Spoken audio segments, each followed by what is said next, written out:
John Lennon was never afraid to express his opinions or stir up controversy. During an interview in 1966, he made the well-known statement that the Beatles were more popular than Jesus, which resulted in a lot of negative reactions from Christians in the United States. After John departed from the band, he continued to make contentious comments. He spoke candidly about certain parts of being in the Beatles that he found unappealing, and he also criticized some of the songs they had produced. The Has already investigated John's disdain of the otherwise generally appreciated Sgt. Pepper's Lonely Hearts Club Band and his arguments with Paul McCartney about which parts of certain songs they each authored.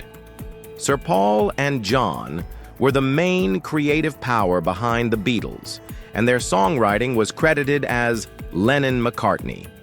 Some songs were the result of a lot of collaboration, while others were more the product of a single person, although they all received joint credit.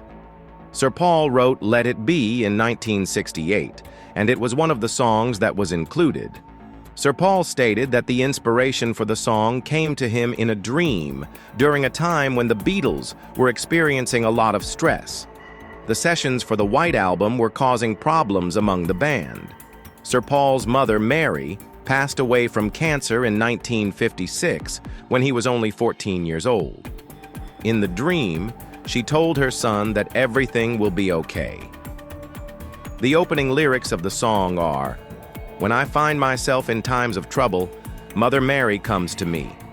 Let it be, as the wise say." Sir Paul said, "It was great to visit with her again while talking about the writing of the song. Paul was quite grateful to have that dream. This led Paul to write, Let It Be. John never seemed to like the song, which is about hope, faith, and resilience, even though it meant a lot to many people." Chris Ingham's book, The Rough Guide to the Beatles, states that John thought Sir Paul had simply copied the Simon and Garfunkel song, Bridge Over Troubled Water. However, Let It Be was actually composed a year before that. During recording, John took aim at the song's theme, asking, "Are we supposed to giggle in the solo?" After he quit the band, he kept trying to discourage it. In a 1980 interview, he was asked about Let It Be, and he responded, "Paul is unsure of what he is thinking when he writes Let It Be."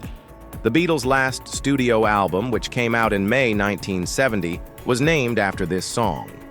The band had broken up a month before the album was published. The single Let It Be reached the top of the charts in many countries, although it only made it to number 2 in the UK.